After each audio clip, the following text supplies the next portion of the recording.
Hello, welcome to my presentation of Lab 3, the black hole problem.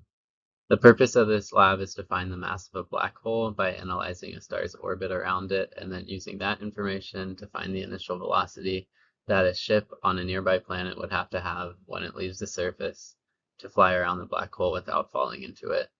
So some fundamental principles we use are Newton's second law, where force equals change in momentum over change in time, and the results are listed here for the black hole mass and initial velocity. So the main physics ideas we need are universal gravitation. This is shown as the universal gravitation formula, and it decomposed into the magnitude by taking out the directional unit vector. And then here we have a bunch of different ways to rewrite Newton's second law. Some important ones are F net equals delta P over delta T, as well as decomposing net forces into parallel and perpendicular forces where one creates a change in direction and one follows the motion of the object. So basically one changes magnitude in one direction. And then this assumption down here where the net force is equal to the force of gravity basically just implies that nothing else is interacting with the system. So the reasons for these assumptions are that the system and surroundings are space. So we're basically isolating it and having no other things present act on it. And then also universal gravitation is not constant, so average velocity is approximated by final velocity as opposed to the arithmetic average. As well as this, we have F net parallel is equal to the same direction of the motion, and F net perpendicular changes the direction of the object. So the initial conditions are having the system as the star and the surroundings as space in the black hole. So we put in the universal gravitational constant, and then we put in the star's mass as 2 times 10 to the 30th kilograms. And delta T is 86,400 seconds, because that's how many seconds are in a year. So here's our glow script calculations. We start by finding the initial momentum, final momentum, and then the changes in velocity and momentum, and then rewriting change in momentum over change in time as dp dt, which can be substituted in as F net. We then decompose these into the parallel and perpendicular forces of momentum, which then we combine the magnitude of the net force, the magnitude of the star's position, the magnitude of the star's position, and the universal gravitational constant to find the mass of the black hole at that specific timestamp. So here I found the mass of the black hole to average to be 1.12 times 10 to the 34 kilograms.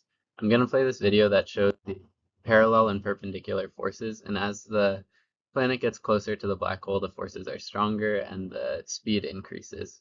You can see the variance here in the ticker of the calculated mass changing.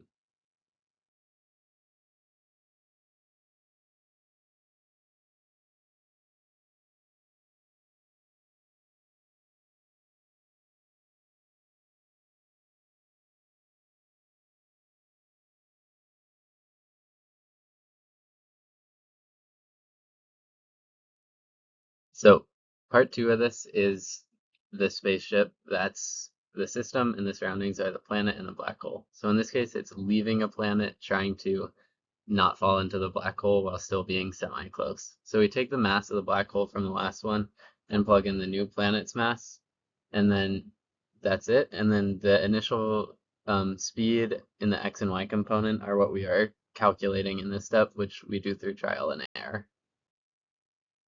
So to calculate the net force, you have to find a bunch of gravity forces, both the planet on the black hole, the ship on the planet, the black hole on the ship, and the planet on the ship. You combine all of these, and the computer runs it over time, and it will be updated down here to show the changes in velocity and position of the planet and the ship to see if you hit or not. So here are my results. When I started with an initial velocity of -1 times 10 to the 8th and 5 times 10 to the 7th meters per second, I was able to say 9 times 10 to the 9th meters away from the black hole, which is still pretty close to a black hole. But this one is interesting because it actually orbits the planet and orbits the black hole. So I stopped it a bit early because it kind of takes a while, but you can see it's oscillating back and forth and is orbiting both the planet and the black hole.